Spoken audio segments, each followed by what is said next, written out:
এখন গোটা পৃথিবী চলতেছে আর্টিফিশিয়াল ইন্টেলিজেন্স দিয়ে। কম্পিউটার সায়েন্স অ্যান্ড ইঞ্জিনিয়ারিং এর একটা ব্রাঞ্চ বলা হয় আর্টিফিশিয়াল ইন্টেলিজেন্স। তো আর্টিফিশিয়াল ইন্টেলিজেন্স দিয়ে অনেক কিছুই আমরা যেসব প্রবলেমগুলো দেখতেছি এই প্রবলেমগুলোকে ক্যালকুলেট করা যায়, দেখা যায়, তারপরে আইডেন্টিফাই করে সে অনুযায়ী চিকিৎসাও দেওয়া যায়। তো এই ধরনের ব্যাপারগুলো এখানে সামনে আসবে বলে আমি মনে করি। তো গোটা পৃথিবীতে যেদিকে যাচ্ছে আমাদেরও সেই দিকে যাওয়া উচিত। তবে একটা খারাপ দিক গোটা পৃথিবীর মধ্যে ছড়িয়ে পড়েছে, যেটা আমাদের নবীজি যখন ছোটবেলায় ছিলেন উনি হিলফুল ফজল করেছিলেন। হিলফুল ফজল মানে টু হেল্প পিপল, মানে একটা গ্রুপ তৈরি করে, উনি যুবকদের একটা গ্রুপ তৈরি করে। উনি তখনও নবী হন নাই, was a pretty nice man, handsome man.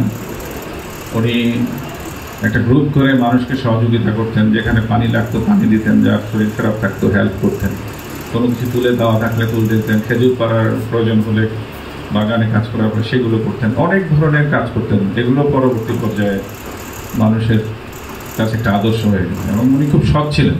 তো আমি আশা করবো রেড ক্রিসেন্ট সোসাইটিতেও কোনো মনিটরিং মিসম্যানেজমেন্ট নেই, সততা খুব ইম্পর্টেন্ট। এখানেও যেহেতু এটা একটা সেবামূলক সংস্থা, এখানে সবসময় স্বচ্ছতার সাথে সততার সাথে সকল টাকাটা ব্যয় করতে হবে, যেখান থেকে যেটা টাকা দেয় সবাই।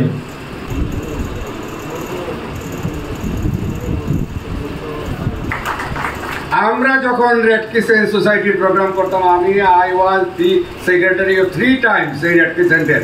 যারা অনেক পুরনো তারা জানেন।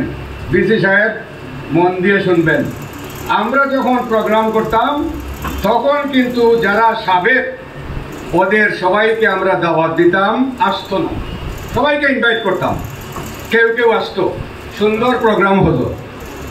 আর দীর্ঘ 16 বছর যখন তারা প্রোগ্রাম করছে আমাদেরকে কোনোদিন দাওয়াত দেয় নাই। এই যেখানে আপনারা বসছেন, যেখানে সভা করছেন, এইটা আমার একজন বন্ধু লন্ডনের, আমার একজন ব্যবসায়ী বন্ধু, তাকে দিয়ে এই বিল্ডিং আমি করিয়েছি। রেড ক্রিসেন্ট সোসাইটির দায়িত্ব যখন আমি 2001 সালে নিয়েছিলাম, টিন শেড ভবন, ওইটা ছাড়া আর কিচ্ছু ছিল না। ইউনিটে সারদা হলে একটা টিন শেড ভগ্ন প্রায় রেড ক্রিসেন্টের ইউনিট ছিল, 3rd class red crescent society. এই দায়িত্ব নেওয়ার পরে আমরা 1st ক্লাস রেড ক্রিসেন্ট সোসাইটিতে উন্নীত করেছিলাম।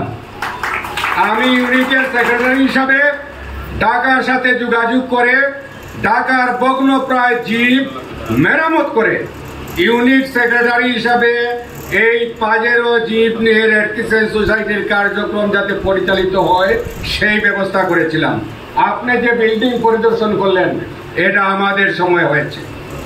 আপনি যা কিছু দেখছেন এখন সবগুলো আমরা করেছি। লাস্ট 16 ইয়ার একটা ইটও এরা লাগাতে পারে নাই, ঠিক কিনা আপনারা বলেন?